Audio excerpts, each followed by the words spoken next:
You seek revenge to slake your rage and heal your wounded heart. I know you are prepared to do whatever that you must.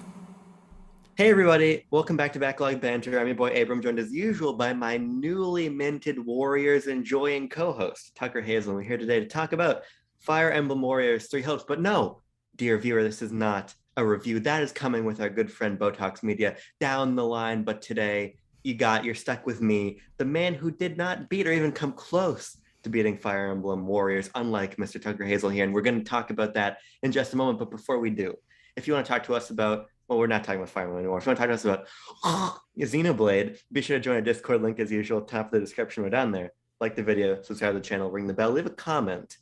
And in that comment, berate me for making fun of Xenoblade. Yes. Please. Right? I'm begging you. On my hands and knees right here. Whenever I throw out negative karma, I like to, it's just what I always say, Tucker. 2 bad karmic actions make a right. Exactly. Right? Yeah, and that's the motto of BLB right there. We're always doing the wrong things, but hey, it balances out. Tucker, we're here today to talk about the Warriors games because here is the situation. Let me hit you with that high-level claim right off the bat. All right. Here we go. Another one of these classic BLB high-level claims. Come on, everyone. I think that the Warriors games are tiresome. I'm tired of them. Completely tired of them. Now here's where the nuance arrives. Here's where we arrive at a bit of nuance here. Fine. These games remind me a lot of the new Super Mario Brothers games. Sure. And the reason I say that is because I don't think the quality here is anything less than quite good. I think that these are impressive games. Yeah. If they weren't, Omega Force and Koei Tecmo wouldn't be able to make literally multiple of them every year. Yeah. And license them out to huge companies, do their own IP, their own spin-offs of their own IP and X and Y and Z, right? They do that because the games are good. Mm-hmm. But they make one good game and they spool it out over and over and over again. And that's fine. I'm not looking for Warriors to become something completely different. I'm not looking for it to become Dark Souls action or something, right? But what I'm here to advocate for instead today is a sort of necessity to reinvent or at least iterate upon and evolve that core formula, because I have played Fire Emblem Warriors. Mm-hmm. I played Fire Emblem Warriors 3 Hopes. Yeah. I played Hyrule Warriors. I played Hyrule Warriors Definitive Edition. I played Hyrule Warriors Age of Calamity, right? Yeah. And I've also played Nintendo ones. And Samurai Warriors 5. That's my touchstones for the non-ones. And when you play a couple of these games, even not back-to-back, right? Mm-hmm. This is between 2014 and now, it becomes very clear that this is the exact same game, down to the feel of the characters, the interactions with environments, the mission types, basically everything that constitutes the Warriors part of the title, right? Yeah. Is exactly the same. And for me, it makes it very hard to care about the other stuff, right? Mm-hmm. Be it the Zelda exploration map and the adventure mode of that game, or be it the actual support conversations and Fire Emblem elements of this one. Mm-hmm. I just can't care because it is outside of that, the nuts and bolts gameplay is exactly the same. Yeah, I think this is very interesting because that is exactly what I always saw this series as. And frankly, is why I never really gave it a try. The only experience I'd had with this entire Musou genre, because ostensibly they have so many games now it's been its own genre for like 20 years now since the PS2, is that I always saw these games as all flash and no substance, and not very much changing. So when I tried the Age of Calamity demo, and I just could not figure out, okay, well, why can't I jump? Oh, this is a little bit weird. Like I'm not feeling like the structure of this, and I couldn't really understand how things comboed into one another. Because it was my first time trying one of those games, I was just like, I don't need to care about this. But I was able to give it another decent shot, a genuine shot when Fire Emblem Warriors 3 Hopes came out, and I became pretty much addicted to that game. I played the game for about 30 hours before finishing it, doing my my Black Eagles run of the game, and it's one of my favorite games of the year. And I do think that it's one of my favorite games on Switch, and a great continuation of one of my favorite games of all time, which is Three Houses. Yeah. But I still think that I can agree with you. I think there's a possibility that I will agree with you once I've experienced more of these games, because frankly, going into Three Hopes and playing it mostly for the Fire Emblem portion of the game, it was just another Fire Emblem game to me, ostensibly. It was the Right. same writing character quality that I loved in Awakening and Birthright and Three Houses, and the gameplay was just simple enough for me. I was playing on one of the lower difficulties for me to enjoy button mashing for a couple Yeah, minutes and sure. then getting back to the character management and the class management and managing the base and stuff like that, which is what I loved in Three Houses because frankly I don't really care too much about Fire Emblem's gameplay. I play Right. for the characters, for the world, and so this is basically the same game to me as Three Houses. Yeah. Which is a very unique perspective to be coming from. But the one thing that I will be interested to see from future Muso games, future Koei Tecmo games, is if they're able to take the learnings that it seems like they've been slowly building towards in Age of Calamity and Persona 5 Strikers, and I believe there's a Dragon Quest Warriors Two game Dragon as well. Quest ones. Oh yeah, Dragon Quest Warriors. Yeah. And of course, Three Hopes, and see if they take the combination with other IPs even further, because it does seem like they've been progressively delving into mimicking more accurately their source material, which has, I think, at least comparatively, changed up the games a lot more than they had over the course of 15 years up until this point. But they are still largely the same, and Yeah. the question becomes: is it worth them reinventing what they have, or not reinventing, but substantially making changes to what they have, if it has been working for so long, and obviously the games are still selling well, and they're able to attract new fans like me by grabbing new franchises and having that be the appeal, is applying their gameplay and quality mechanics that they've pieced together over dozens and dozens of these games, applying them to new franchises and having that be the way that new people come into it, as opposed to delving into longtime fans who are going to play every single game. Yeah, I mean, I think the cynical truth is that the games sell well and they can develop them quickly, so probably nobody cares, right? I mean, I don't know exactly when the licensed IP Warriors collaborations began. I mean, obviously the one that jumped on my radar was Hyrule Warriors, but I want to say that the One Piece ones were before Hyrule Warriors. Possibly, wouldn't know. Which I'm not sure about, but haven't heard anyone talk about those, frankly. Right, because why would you? To be honest with you, my feeling is this: just because a game sells and it pleases people doesn't mean that I shouldn't come on here and talk about how I think it's flawed at a base level. Because 100%. Ultimately, their ability to sort of emulate these IP was impressive, is impressive, and continues to be more impressive with each passing game. I mean, Hyrule Warriors was fun because it was Zelda fan service kind of thrown into this big aggregate, and there were some things like basically it was like there's a mode that was predicated entirely upon exploring what is ostensibly a Zelda NES map, right? And doing challenges on there. So they speaking from a Nintendo perspective, they dipped their feet into this idea, right, of taking on that sort of feel and veneer of an IP. But as we got with each successive game, it got deeper and deeper to where Age of Calamity looks like Breath of the Wild. Yeah. And then this game literally just rips every Fire Emblem element it possibly can, besides the turn-based combat into this game. And I think that's impressive. I think it's impressive sort of in the way of like Namco making Star Fox Assault and making it feel like Star Fox, right? Or a lot of these IP collaborations Nintendo's done. Ubisoft being another great one. Sure. But I think for me, there's also another key difference there.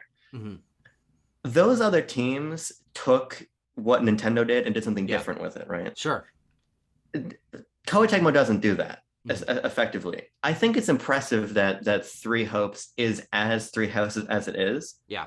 But one of my complaints beyond just that formula feeling fatiguing is that it's just literally exactly what I did in Three Houses again.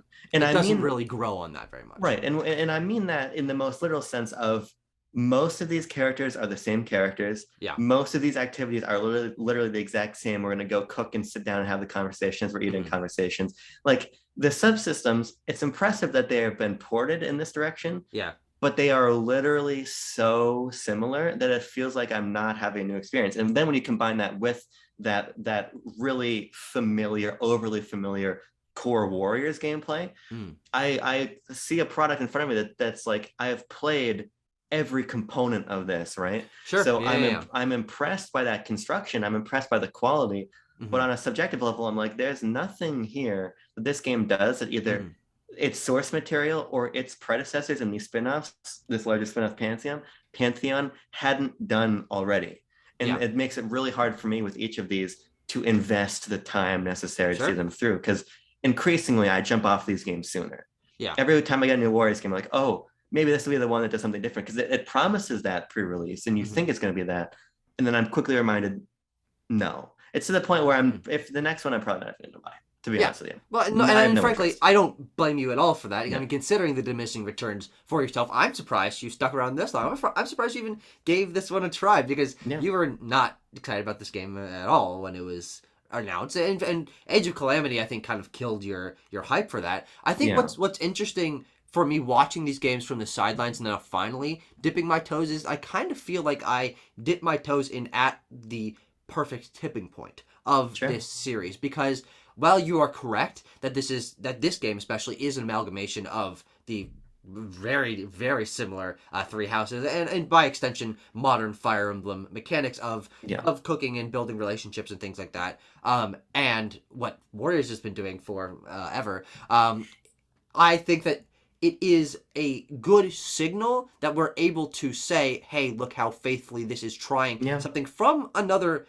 not only franchise but kind of game. I actually don't worry with myself, but I wonder if I ever were to give something like Hyrule Warriors a try, or Persona 5 Strikers, or try one of the Samurai Warriors games, if I'd be even able to get into those games at all, because I might feel, and of course it's a speculation, like they are lesser experiences because they don't incorporate to the degree of variety of gameplay that Fire Emblem Warriors 3 Hopes has. Because I spent about half my time in this game talking to the other characters, walking around the camp, building those relationships, checking out the other subsystems.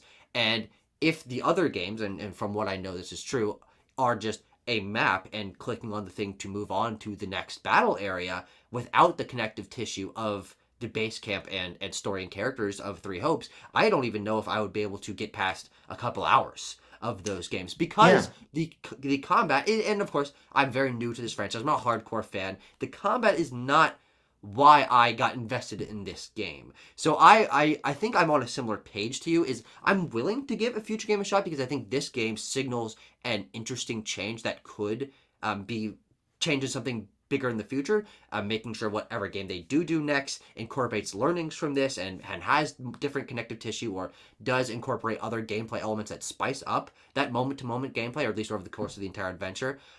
But considering how many games they've made, I don't know if that's necessarily going to be true. This is only a possibility. Yeah, I would be really interested to see you start walking backwards and trying those, or just waiting and moving forward, because I think that there's two interesting things to say there about you being kind of a newcomer to the gameplay, and it not you're not really delving into combos, whatever. It's like it's the same combo structure in every game, right? Playing this, I'm like, I'm doing the exact same combos. The structure of same combo to wipe out a horde of guys. Here comes the guy with his shield. Shield break him, hit X or whatever fucking button it is in this game to do the special move. I mean, that is literally exactly the same, right? Oh yeah, I'm sure it is. So I think it really is. It comes down to a connection to IP situation, right? Yeah. But I love Zelda, right? Yeah. I mean, I love The Legend of Zelda. But at a certain point, that wasn't even good enough for me, right? And I think it's partially the fatigue, but I also think it's partially that I don't necessarily think that the ability to emulate the IP is as much of a selling point for me as maybe it is for some people. Sure. Because I think about Hyrule Warriors and Age of Calamity, to put those two into conversation for a second. Age of Calamity, I think, just has fundamental technical issues. I think that game runs very poorly.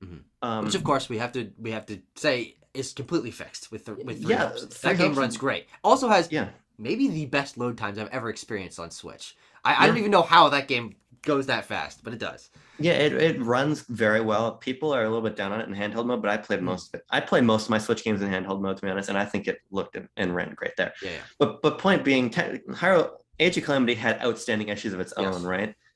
But when I compare that between Hyrule Warriors 1 and Age of Calamity, I prefer the first one, not only because I was playing at a time when the gameplay was fresher, and that's certainly a component, but the reason I put 70 hours in Hyrule Warriors and have maybe put a combined 25 into all the Warriors games after that. Sure. Well, actually, I played Samurai Warriors for a good period, but I was reviewing that, so it's kind of a separate situation. Mm-hmm. Point being, Hyrule Warriors has more of its own identity than any of the games that come after it, and you can see that in sense of, oh, it was them starting to get their feet in the water. We're gonna begin experimenting with crossover here, and then really double down on it. But I think there is something special about the fact that Hyrule Warriors wasn't trying to emulate the map of Breath of the Wild, because when Age of Calamity did it, it was so hollow. There was no exploration. It was, here's the map and here's nodes to click on, right? Or, hey, we've got the runes back, but the runes are ostensibly just like secondary attack options. Very limited gameplay utility. In Hyrule Warriors, it was just, hey, we're Koei Tecmo. Here's a fucking enormous, crazy roster of characters, huge spectacle, acres of content, really easy to hop in and out of, brand new characters, a new narrative that melds all this stuff together, offering you a different experience as a fan, right? Sure. And I think that for me, Warriors has a couple options moving forward, right? I think they can go back to that and say, let's just make something that's a celebration of an IP instead of a sort of emulation of it. Sure. Which fill it full of content, huge spectacle, easy to jump in and out of. I think that's one way to go. Or the other way that I think is more necessary is saying, how can we make the gameplay different? And I think those are both equally valuable. Yeah, and I think that the change that you're asking for, I think is totally reasonable and probably should if they want to continue the clip at which they're making these games, at least at a certain point. I think what is required, and I don't know how realistic this actually is to take a step back. Because frankly, the reason that these games play so similarly is because they've created this engine and they're being asked, whether that's by Namco's their publisher, right? It's Koei Tecmo's publisher. So Koei Tecmo, Nintendo, Atlas, whoever it is they're teaming up with, they're being asked to make these games more than yearly. And it's really hard, as we see with many yearly iteration games, to stop and make significant changes that would require a lot more testing, a lot more, okay, how does this change to this element impact this element, and then that branches out over the entire game, and we might need to change some structure elements, things that they haven't had to deal with before. They're shoehorned into using what they can from the previous games, which is largely that combat, and focusing their development time on the story and the voice acting and the new graphics, and emulating these other franchises, which, while might not be impressive in comparison to those franchises because it is largely one-to-one emulation, it is impressive for this team who has been put into this spot where, we need to recreate the map from Breath of the Wild. They've never done that before. They need to learn how to make things that look exactly like the map and textures and stuff from Breath of the Wild. Of course, I'm sure they had some help from Nintendo porting over some of those textures and stuff, but when it comes to Fire Emblem Three Hopes, they had to learn how to write like Three Houses, and they emulated it perfectly, and that's where the development time went. And instead of changing the YYYYYYX YYYX combat, which they've been doing for, as far as I know, going back. So I would want them to take a year off. And obviously that works a lot for some of these yearly franchises. We're going to see what happens when Call of Duty takes a year off. We saw when Assassin's Creed took a year off and came back with Odyssey, which wildly reinvented that formula and gave people like a new fresh start for that series. And I think that would be very exciting for Warriors, because I do think that there is that potential, especially now that they've been able to lean into bringing in new fans, especially with Age of Calamity, which I believe is their best-selling game ever. I believe so, 5 million or 6 million copies. By really accurately continuing on games in series that are never going to get that continue. Well, okay, that's not true. Breath of the Wild is getting a sequel, but being that tied over until Breath of the Wild's sequel, continuing the world of Three Houses, which people loved so much. Persona 5, one of the biggest games of the last decade, continuing on that story. I believe it's a canon sequel to that. Those are, they serve a very interesting and unique role in the games industry, but it comes down to, if you are playing all of these games, it's much more obvious where development time, resources is spent and not spent at all. Yeah, you have me thinking about two things when you say that, or really three. I think the first is that I said at the top, stretch it, because I wasn't thinking about four. As I said at the top, and I think you smartly reiterate there, it's like, this is a great team. this is not a commentary really on their quality as a development studio, but instead the products that end up coming out of them, right? Because their ability to sign a deal with Atlas, Square Enix, Nintendo, and just seemingly just like make a path through all of these various huge names, get signed these huge IP, some of the biggest IP in the medium, right? Make games for them, shows a level of talent. And as you say, the ability to appropriate these systems and these aesthetics and everything is very impressive too. But it almost reminds me of like Telltale Games, right? Sure, that's a great comparison. Yeah, and Telltale Games was really riding high for a while, but then an oversaturation. God, what a great comparison! Oh my God. Yeah, they were operating on the exact same engine, repeatedly making the same experience, right? And then they reached a point of oversaturation to where nobody cared when a new Telltale game came out. Yeah. And the sort of quality of them was beginning to sink lower and lower into the water. Now, there was much more fundamental technical issues with Telltale Games by the time that studio went down for the first time than there are in Omega Force's games now. Yeah. But I think that there's a similar risk of oversaturation. Now, the scope of IP these games are attached to probably helps eschew that a little bit, right? Yeah. But I think that I think 100%. Right. But at the same time, Telltale had Marvel, they had Walking Dead, 100%. They had Game of Thrones, they had Minecraft, right? Batman, but they still Back to the Future, Guardians of the Galaxy, all the biggest stuff. Yeah, and they still went under, right? So it makes me concerned as to whether or not we'll see that ever happen to this team, right? Yeah.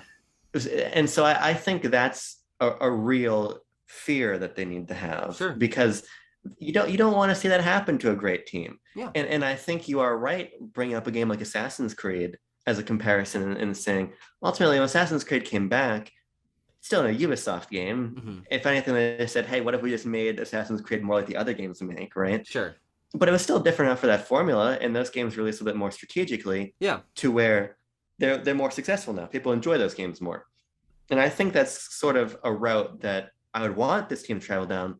But you make the good point of that who is going to give them that breathing space to travel in, you know? Because frankly, all these companies want them to be doing what they do to their IPs, and it's been happening more and more frequently. Nintendo has collaborated with them 4 times now, and that almost never happens with other teams and Nintendo, other than Bandai Namco and a few other exceptions. But the interesting thing about that comparison to Telltale, and knowing that Telltale went downhill when their market got oversaturated, is it's hard for me to foresee that tipping point for Omega Force coming anytime soon, because if their market had been oversaturated, and that was a problem for them and caused their team to shut down, caused sales to dip significantly, that would have happened 5, 6, 7 years ago, because they've been doing this clip for almost as long as the team in these games have been around. I mean, I believe the Warriors and Warriors of Orochi series were yearly already back in like 2005, something like that. And also, I think that they have found their niche in a really interesting way, to where I don't know if there's any real benefit except for growth. Of course, that's a huge benefit to taking that year off, because these games don't sell great. Most of these games sell 1 million copies. I believe, as I said, Age of Calamity, it was their biggest selling game of all time, and that was 3.5 million, which is huge for them. But the article that I was looking at said that maybe this is an early headline or something like that. But they're not 8 million, 10 million sellers. These are 5 million or less, 5 million max, I would say. And for most of these games, 1-2 million max. And because of that, and because of the clip that they're working at, I feel like they're happy to stay the course. And even if it's happy to stay the course, but make this small, but I'd say relatively significant change of learning new mechanics and new ideas from all these series that they're emulating, I think that's really the direction that they're obviously that their team is going to take, and is good enough for them. It is And hopefully, once they've learned, okay, we've learned some story from Persona 5 and from Fire Emblem. Okay, we've learned a little bit of other kinds of mechanics from these other games. Right. Why don't we feed those back into our Samurai Warrior series or another kind of Hyrule Warrior celebration style title to where it is more mechanically complex but does reflect what you liked so much about the original Hyrule Warriors, which is that celebration, which is essentially creating a new kind of experience for fans of that series. I think that is all possible, and I think we are trending that direction. I'm hopeful that we're trending in that good direction, Sure. but I just don't. Again, and I'm the cynical head here. I like this idea of them taking a year off. I think it would be great for them, but I see them still working towards this positive changing end goal slowly but surely through the clip that they're already doing with these collaborations. Yeah, I think you would hope that's the way they go, right? Yeah. But I can't ignore the fact that I played Samurai Warriors 5, and the reason that one's significant is because that was marketed as something of a reboot, right? And and did not know that. Yeah, and it wasn't, at least from my perspective. The sort of the hubbub, pardon my language, around that one was that it was going to be an opportunity for more people to jump into that series, right? Yeah. And similar to as you were saying, I was looking like what, because at that point we'd already gotten Age of Calamity at that point. So they had been working on a shit ton of these games. So it's like, as you were saying here, well, what are they going to take? What are they going to borrow? How is this going to be different next Y and Z? And I do think that Samurai Warriors 5 is probably a better game than maybe all of the Nintendo Musous I've played, with the exception of the first Hyrule Warriors. Sure. But nonetheless, I think there's a reason, and you're talking about the sort of the scales of these games and their sales, right? That game doesn't even track in terms of like cultural consciousness of Samurai Warriors, right? Yeah. The games are still hinging on their IP, and that suggests to me that formula is not evolving the way that you would hope that it would evolve, right? Yeah. And I think that's tricky, but I think you're still right of what's really the imperative for them to make those changes. This iteration is working for them. If we get into a situation where all of a sudden there are no more Omega Force games coming out that are tied to other people's franchises, well, then I think that there might be a little bit more cause for concern. Yeah. But I think you're probably right of like, why would we move this ship when we don't have to? Yeah. The last thing I have to say on the topic, and this is another vector of my frustration, but this one points at Nintendo more than Omega Force, right? Yeah. Is that my hope was that Hyrule Warriors was going to signal the way that some of the Bandai Namco games did back in that period of Nintendo's history, sort of a larger willingness to collaborate, right? Yeah. But I continue to be a little bit disappointed by Nintendo's unwillingness to really give their IP away. We see them do it with Koei Tecmo, and that's great. We see them do it with Mario and Rabbids, with Ubisoft, and Starlink a little bit, right? Yeah. But they're still protective. They're like, we're gonna let Koei Tecmo make 4 games with us. What else are we gonna do? I don't know. We're gonna let Ubisoft take Mario and Rabbids, and that's gonna be their thing. But like, I just feel like there's so much Nintendo IP that I wish they would surface and give to more studios. And I think part of my frustration on the most objective level is like, oh, you're giving Omega Force another one, but why didn't you like Criterion Games make F-Zero, right? Or something. Yeah. And so if we're talking about your idea of like signaling and changes, I really do hope that because now we're seeing an even faster clip of these Warriors games come out from Nintendo, right? Yeah. I hope that this also signals a larger willingness on Nintendo's part to license out more and more IP, because I think that's important, and I wish they did more of it. And my hope was always that this Omega Force F would signal something larger. Yeah. But outside of key examples, Star Fox DLC, Cadence of Hyrule, it hasn't really. And I just want to see more teams take Nintendo's IP and do something with them. Because Koei Tecmo, if they can come in and make a game that looks like Breath of the Wild, or they can come in and make a game that talks like Three Houses, I want to see other teams come in and do that, but with more original gameplay. So absolutely. That's just a thought, a tangential thought that I wanted to share. It's a thought, and a good one, especially considering the conversation of stagnation that we're having here. I unfortunately think that that's unlikely. Considering that it has now been 6 years since the first Hyrule Warriors, and that course has just stayed. I mean, the fact that we got Mario and Rabbids period. Now we're getting a sequel to that is already a reasonably big deal. And of course, indie team with Cadence of Hyrule. But I think that they are content with how they're doing it now, which is doing a couple branch offs, and mostly keeping it in house. But the one thing I will say, just to end this off, and I'm the one praising Koei Tecmo and Omega Force a lot more here than you are. Yeah. But I think that they do still serve a really unique and important purpose for Nintendo's IP. They create action games that Nintendo in-house doesn't make. Yeah. And they do them with these franchises and these games that people are clamoring for continuations of. And I love the fact that we're even getting Nintendo-based games from other not in-house at all teams. Yeah. And I think that's why I'm so impressed and in love with Fire Emblem Warriors 3 Hopes as I am. Is it signals something very interesting and unique and important to me, but I think that's mostly because I don't have this experience of playing Age of Calamity and Fire Emblem Warriors, which, by the way, no one ever fucking talks about. That game got completely swept under the rug. Or even Hyrule Warriors, which, when that came out, what a big deal that was. And, of course, ported to Switch and ported to fucking 3DS for whatever godforsaken reason.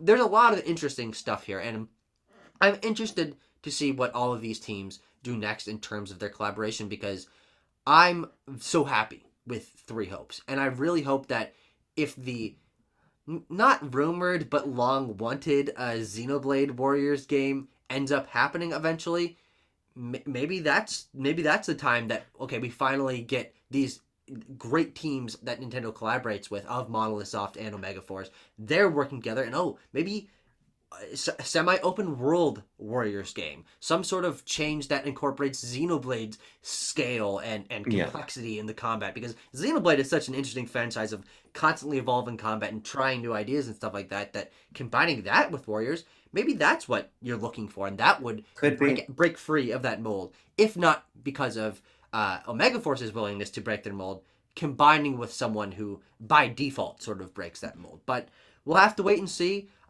We got Fire Emblem Warriors. We've got plenty of other stuff from Nintendo coming up, and second party, third party collaborations coming up.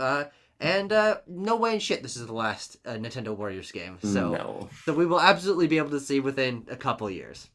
Pikmin Warriors. How you feeling? I feel good. Yeah, you sure?